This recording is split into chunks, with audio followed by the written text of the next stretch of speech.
Did you ever wonder what's really in your food and how it affects your health? No, never. I had no idea how bad our food today really is. Lots of brands promote their meals as healthy. They're delicious and can help lower cholesterol. Heart healthy, get it? A heart. But can you trust that labeling? For this video, I planned to look into what's really in the food we are eating. And you won't believe what I discovered. When I first heard about seed oils, I had no idea what this was. Seed oils. Oh, I don't know. See what? Like the bird or sea oils? I know what a seed is. I know what oil is, but seed oil. The more I learned about seed oils, I was realizing seed oils are some of the worst things your body can consume. Seed oils are of the devil. Seed oils as well. It's crazy, like wherever you go, anywhere in a supermarket, you will find seed oils. So I wanted to find out what all of this is about.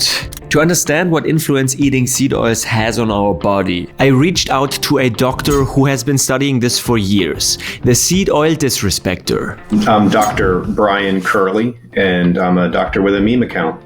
He has a huge Twitter account and all of his memes are about seed oils. We need to be focusing on this. It's an overwhelming problem that we need to be talking about all day, every day. But to understand the full picture of seed oils, we also need to talk about something else. My name's Matthew Leishak. I'm an investigative crime reporter. His investigations he publishes as books, and there's a TV show about his life as a reporter.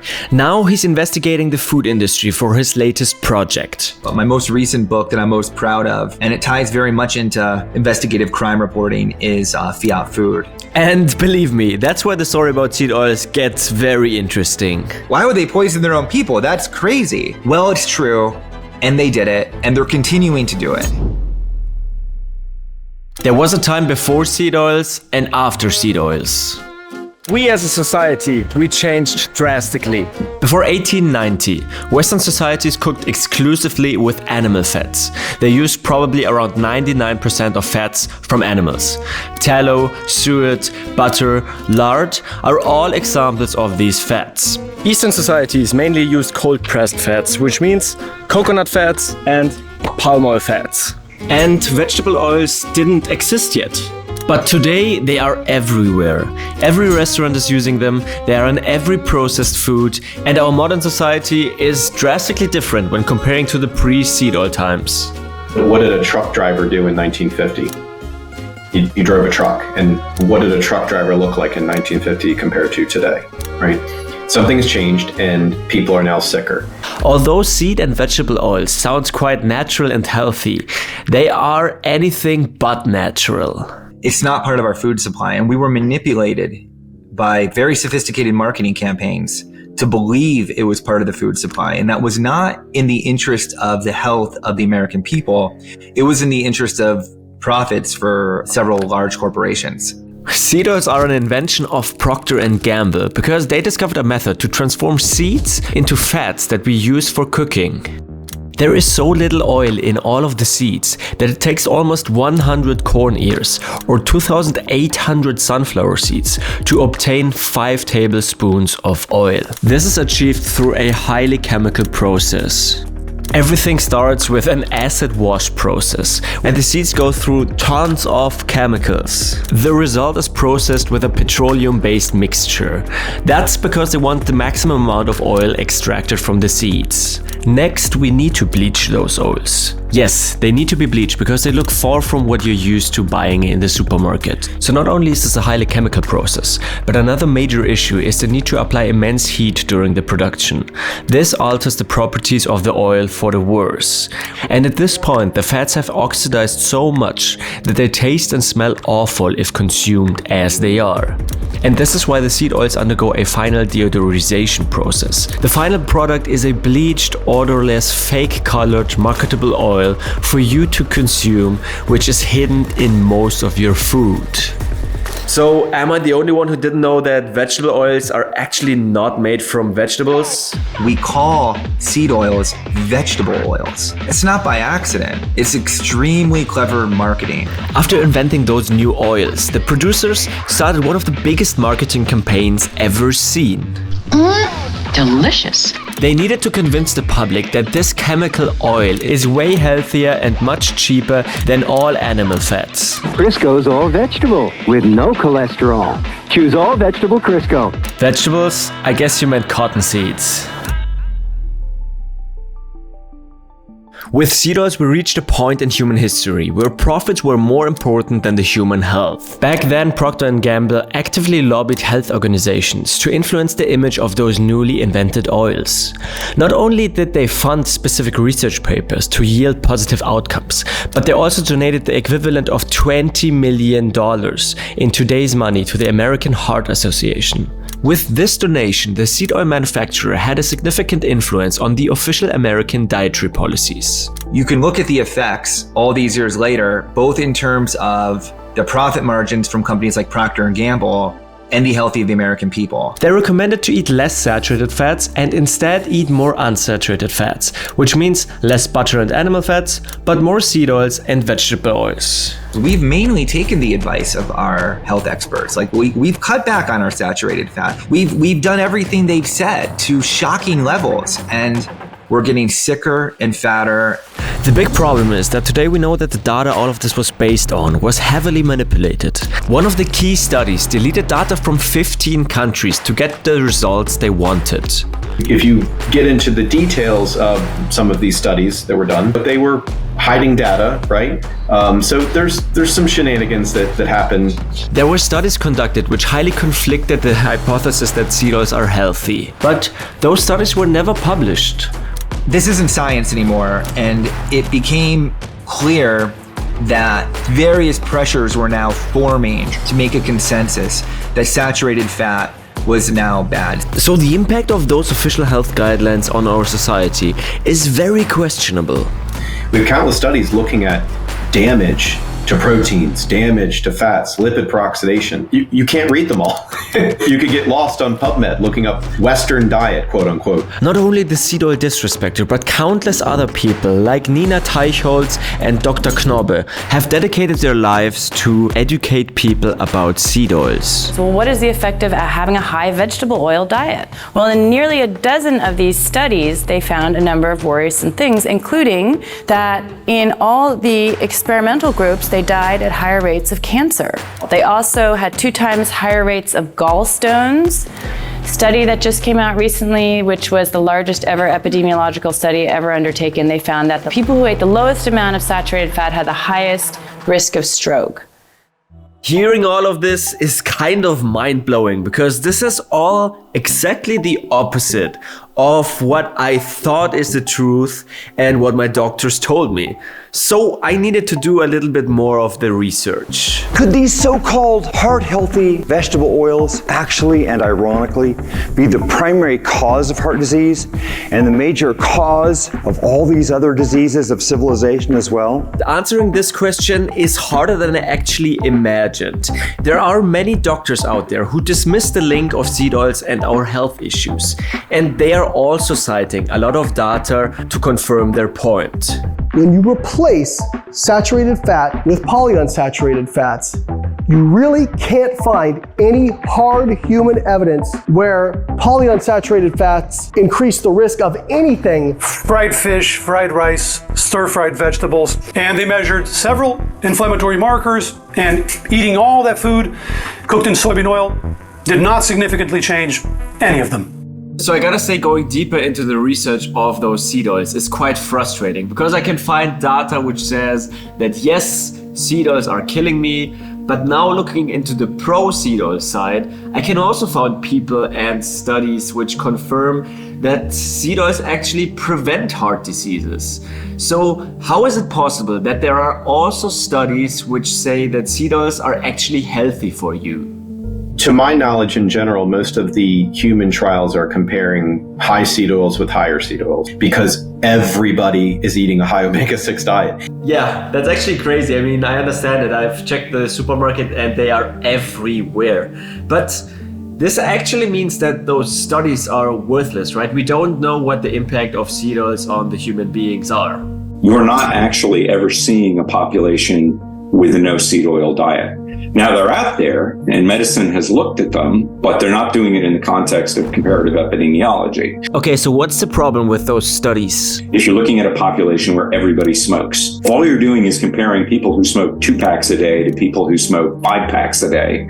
You may never see a difference in lung cancer because it may be that the amount of smoking that causes lung cancer is 1 pack a week. You have to have an appropriate control arm. And unfortunately, epidemiology doesn't do that when they're looking in this area. So if we want to find out what seed oils do to the human body, we need to compare populations which don't consume seed oils at all to people who do. So what do you see when you look at an actual control arm? You look at a population that doesn't consume seed oils. They don't have diabetes, they don't have obesity, they don't have heart disease, they don't have autoimmune diseases, they don't have all the things that make around 90% of Americans to be sick.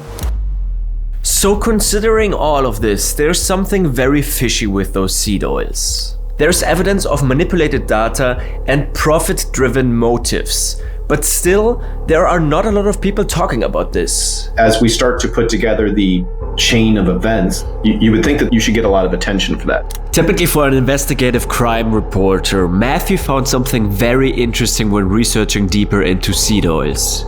Throughout history, governments have been able to survive having lots of wars. The people deal with that. Corruption, people accept it. Rising food prices, people will throw you out. I point to Sri Lanka in 2022. Food prices rose by over 100%, especially in terms of meat and dairy, and they overthrew the government. They called Saturday D-Day, when protesters say the president and his government would be forced to step down. Since 2010, there's been thousands of riots over rising food prices. Europeans have been taking to the streets, demanding that their governments do something about the rising consumer prices. The government has an extremely vested interest in keeping food prices low. We might buy a sofa once every 10 years, but they have to go to the grocery store several times a week sometimes, so they notice. The food is outrageous, yeah. So I'm shopping more regularly now, trying to find the deals. My research showed that they faced a real choice, which was to come clean kind of with the American people and just be like, yeah, we're printing all this money. Here are the benefits of that. Some of the side effects are the nutrients in the food. It's going to cost more expensive to get good food. But they chose a different route, which was to tilt their resources to make the food supply cheaper. So when we're talking about the government experts, we're not talking about some independent group of academics who've done independent research. It really needs to be looked at through the lens of a marketing campaign. If you look into who advises the dietary guidelines for Americans, the people you find are very interesting. 95% of them have conflicts with industry. The USDA is funded by corporations, generally processed food corporations and pharmaceutical companies. Not a conspiracy. Go on their website, look at their partners. Now, they weren't intentionally trying to poison us. That wasn't their intent. What they were trying to do is really push a narrative, both through media, literature, and then most importantly through subsidies and then government brute force, just like of policy, to alter our entire food supply. A third of our diet is coming out of factories that make these oils. So 1900, 99% of our fats came from animal fat, lard, butter, beef tallow, and suet, essentially. But by 2005, 86% of added fats came from vegetable oils. It wasn't just the seed oils, but the seed oils were kind of the tip of the spear of a greater movement that would later evolve that had people changing the food supply to mask the effects of inflation from the fiat money printer. And that's the sad part about the discussion about seed oils. It's not 100% about health. Over half of Canadians are actually prioritizing costs over nutrition. We have a chaotic and confusing food supply, and it seems like increasingly more everyone's sick. You have to take several steps back. You have to accept the premise that it's the food making us sick. And I think that that's something that we have made incredible strides with. If you talk to just any random doctor, they will readily admit that. Seed oils and vegetable oils might look and behave the same as fat in our foods, but those seed oils are chemically very different from the fats our body was used to. Animal fats and the Eastern oils contained mainly saturated fats. whereas seed oils contain mostly polyunsaturated fats. So how do we react to eating those fats? Our body's incorporating fats in our cell membrane. Both saturated and unsaturated fats are being processed in that way. But one difference is that unsaturated fats are going to react with oxygen within our body. The fats we consume have a specific ratio of omega-6 to omega-3 acids. Throughout our history, humans got omega-3 and omega-6 in a certain ratio. While this ratio differed between populations, it was around 1:1. Seed oils are extremely high in omega-6 acids. When eating seed oils, you introduce an imbalance of your omega-6 to omega-3 ratio into your body. The average American consumes 5 to 10 tablespoons of seed oil per day, which changes the ratio to 20:1. It's impossible to get this amount naturally. It changes your metabolism. You're familiar with the concept of rust, correct? And like you have a nice, smooth, shiny piece of metal, and when it oxidizes, it's something that is nothing like the nice, smooth piece of metal that you could use for practical purposes beforehand. It becomes tainted.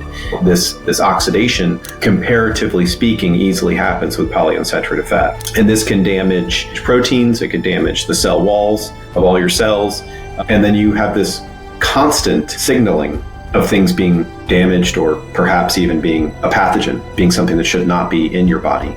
If you consume 100% of your fats from the polyunsaturated vegetable oils, you will rapidly become ill, severely metabolically deranged, stunted growth in childhood, almost certainly overweight and or obese in adulthood, and your life will be cut extremely short. You will meet your end extremely prematurely. Do you remember how everything started? Procter & Gamble invented seed oils for profit reasons. The production process is highly chemical and has nothing to do with natural oils. We trusted their marketing and bad science that saturated fats are bad for human beings. Today we know what really happens when eating seed oils. Toxic acids accumulate in our cells, leading to damaged cells. There's evidence that modern diseases are connected to seed oils, but a lot of people say it's just correlation and not causation. So what should you do to stop getting sick from seed oils? When I decided to make a conscious effort to not eat seed oils, the thing that shocked me was that they're in everything. Like it's almost impossible. Try it at home. Just take anything in your supermarket and look. Yep, seed oils. You know, I made the change myself, realizing that it wasn't something I could even do just on the weekends, right? I wasn't going to just go out and get French fries on the weekends. I stopped doing it entirely because I realized that I want a low omega-6 diet. In my carnivore video, which you can find up here, thousands of people told me that eating meat every day changed their health immensely, which is actually against the official health guidelines, right? So same for me personally with seed oils, and I'm curious if you have any experience with this. The more seed oils I eat, the worse I feel. The one thing that's interesting about the anti-seed oil diet or the low omega-6 diet, it cuts through all existing diet trends. You know, you could be carnivore.